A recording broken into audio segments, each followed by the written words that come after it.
முன்னாள் முதல்வர் ஜெயலலிதாவிற்கு ஜெயக்குமார் எனும் அண்ணன் உள்ளார். அவருக்கு தீபா எனும் மகளும் தீபக் எனும் மகனும் உள்ளனர். ஜெயலலிதா தீவிர அரசியலில் இறங்கும் வரை அவரது அண்ணன் ஜெயக்குமார் குடும்பமும் அவருடனேயே போயஸ் கார்டனில் தான் தங்கியிருந்தனர். ஜெயலலிதா அரசியலில் இறங்கி சசிகலா அவருடன் தங்க ஆரம்பித்ததும் ஜெயக்குமார் குடும்பம் போயஸ் கார்டனை விட்டு வெளியேறி தனியாக தங்க ஆரம்பித்தனர்.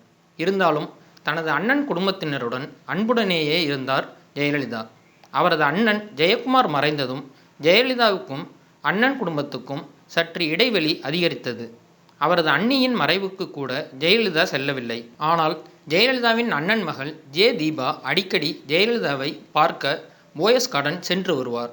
அண்ணன் மகன் தீபக்கும் சில முறை சென்றிருக்கிறார். பிறகு சசிகலாவின் குடும்ப ஆதிக்கம் போயஸ் கார்டனில் அதிகரிக்க ஆரம்பித்ததும் ஜெயலலிதாவை அவரது அண்ணன் குடும்பம் சந்திப்பதை தடுக்க ஆரம்பித்தார். ஜெயலலிதா வீட்டில் உள்ளபோதே அவர் வீட்டில் இல்லை என்று கூறி அண்ணன் குடும்பத்தினரை வாசலிலேயே திருப்பி அனுப்ப ஆரம்பித்தனர். இதனால் ஜெயலலிதாவிற்கும் அவரது அண்ணன் குடும்பத்திற்குமான இடைவெளி வெகுவாக அதிகரித்தது. அத்தி பூத்தார் போல் எப்போதாவது தான் சந்தித்து கொண்டனர். இதற்கு சசிகலா தான் காரணம் என்று குற்றம் சாட்டுகிறார் ஜே. தீபா. ஜெயலலிதா உடல்நலம் பாதிக்கப்பட்டு அப்பல்லோ மருத்துவமனையில் அனுமதிக்கப்பட்ட போது வெளியாட்கள் யாரும் அவரை பார்க்க அனுமதிக்கவில்லை.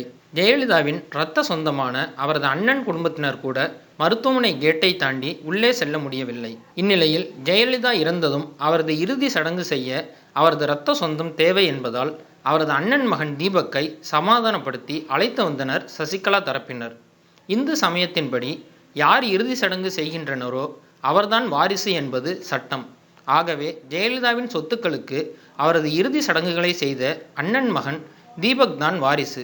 ஆகவே ஜெயலலிதாவின் சொத்துக்களை அடைய துடிக்கும் சசிகலா தீபக்கை தனது கட்டுப்பாட்டுக்குள் வைத்துக்கொள்ள விரும்பினார். அவருக்கு ஹூண்டாய் கார் கம்பெனியில் ஸ்கிராப் எடுக்கும் கான்ட்ராக்டை தனது அதிகாரத்தின் மூலம் வாங்கி தந்தார்.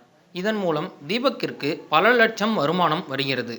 மேலும் தீபக்கிற்கு பல உதவிகள் செய்து வரும் சசிகலா தன்னை மீறி செயல்படாமல் இருப்பதற்காக ஒரு பெரும் தொகையை தீபக் வசம் கொடுத்துள்ளார் என்றும் கூறப்படுகிறது. அதுபோக அவர் அரசியலுக்கு வர விருப்பப்பட்டால் கட்சியில் பதவி கொடுக்கவும் தயாராக இருப்பதாகவும் உறுதியளித்தனர். மேலும் தீபக் மூலமாக அவரது சகோதரி ஜே. தீபாவை சரிக்கட்டும் வேலைகளையும் செய்து வருகின்றனர். ஜெயலலிதாவின் அண்ணன் மகன் ஜே. தீபக்கை தன்னுடைய கட்டுப்பாட்டுக்குள்ளேயே வைத்திருந்து அவரை வைத்து காரியம் சாதித்து வருகிறார் சசிகலா. சசிகலாவை சந்திக்க பெங்களூரு சென்ற டிடிவி தினகரனுடன் தீபக்கும் சென்றுள்ளார் என்பது குறிப்பிடத்தக்கது. மேலும் இது போன்ற செய்திகளை தொடர்ந்து பெற்றிட தமிழ் ட்ரெண்டிங் சேனலை சப்ஸ்கிரைப் செய்யுங்கள். உங்கள் கருத்துக்களை கமெண்டில் பதிவிடுங்கள். நன்றி.